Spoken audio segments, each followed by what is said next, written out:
Welcome everybody. New food for thought. You guys will see some cuts in this video because of the wind. Oh my god, it's blowing my notebook over. But so I kind of strayed away from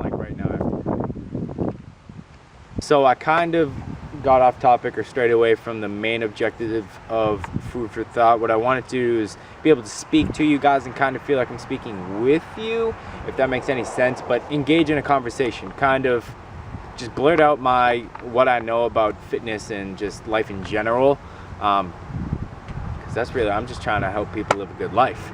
So what I'd like to do is be able to spit out information and just kind of converse with you guys, let you guys what I know. Keep it under 10 minutes, that'd be the goal.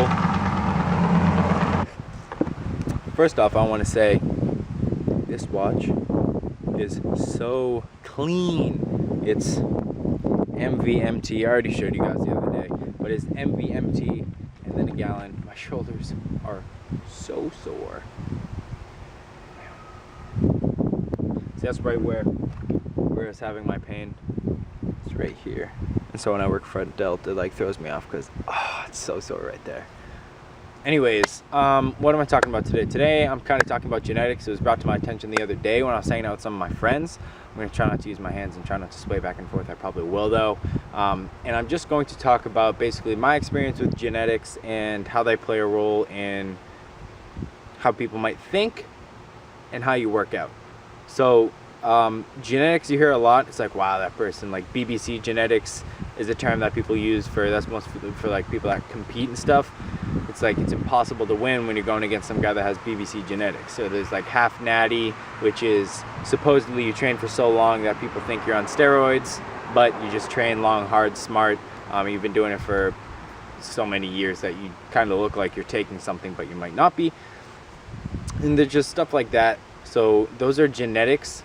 But I will tell you, and this is completely true, it's scientifically proven, there is only one muscle group, or one muscle in particular, that relies on genetics, and those are your calves. So the insertions of your calves can either be really high on your leg, so that way it's like a ball, or they can be really low on your leg, so the calf is a lot longer.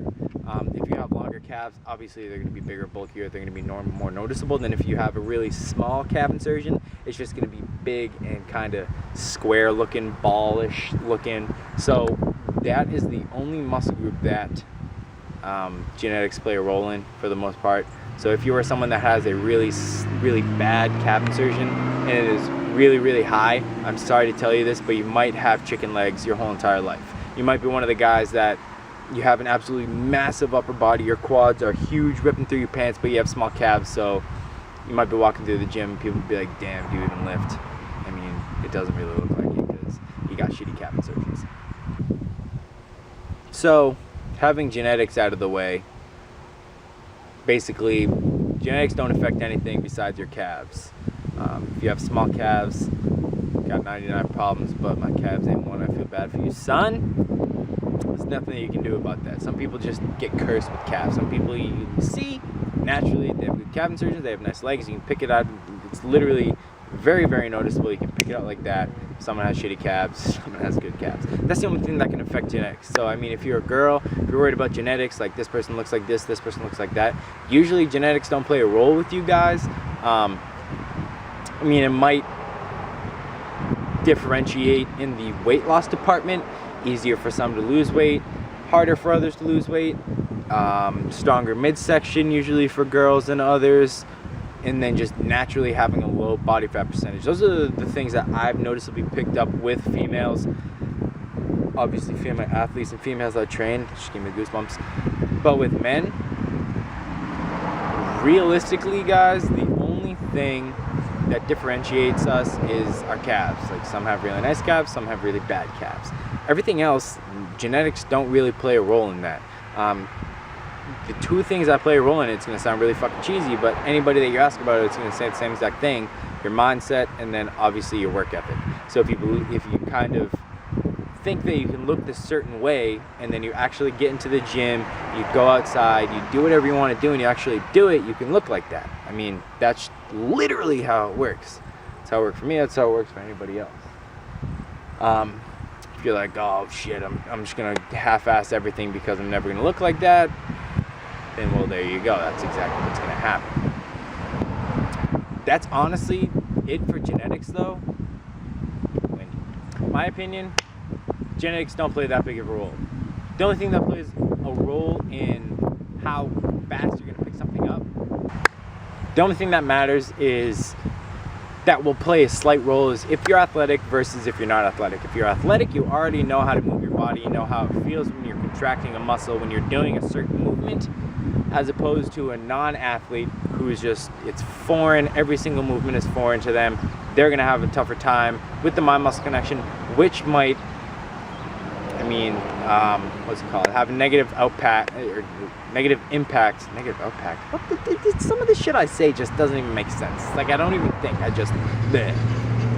Some of it will have a negative impact because you're not doing it properly, because you don't know how it's supposed to feel, which you gain with time. Wow, that PT Cruiser just took off. I didn't know PT Cruisers did that. Never trust anybody that's driving a PT Cruiser. The only advice I can give you guys for these gains, because they're freaking loyal. I always look so much bigger in the car mirror. I'm not gonna lie, I look like such a douche. Is it a little better? No. So the only advice that I can give you guys, progression's progression.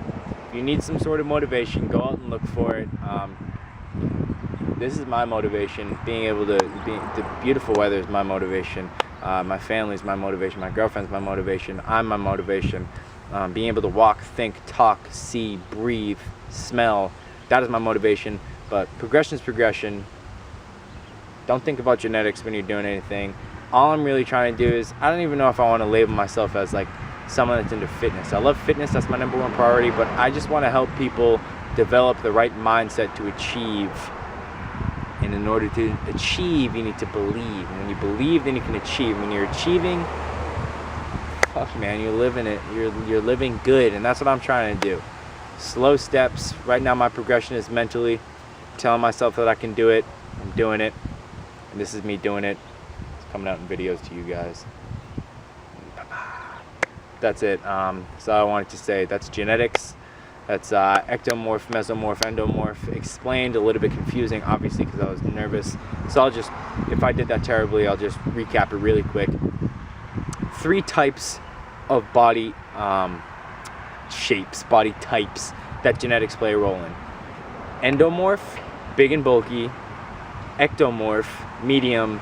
Basically, I'm an ectomorph. And then mesomorph, which would be 6 feet tall and skinny. I mean, that's genetics. You guys can obviously decipher what those genetics will be. You can change the way you look if you would like to. Those are genetics, though. That's what I know on genetics. That's my opinion on genetics. My opinion overall, over everything, is progression. Progression is key no matter what you are doing. Strive to progress. Don't be content with where you are.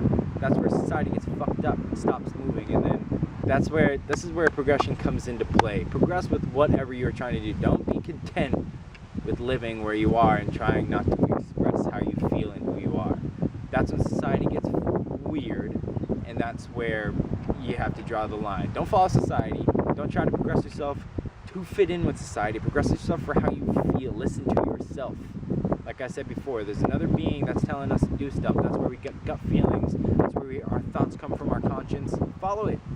I mean, Jesus. Excuse me, I don't mean to take the Lord's name in vain, but just follow it. Just do some cool shit, guys. I mean, I don't even know who I'm talking to, but just do cool stuff. If any of you are listening to this right now, if you've made it all the way, you the real MVP. I'm gonna go home and eat some food. My camera's gonna die. That is all I want to say. Thank you guys so much, bottom of my heart, for watching my videos, and I'll see you next time.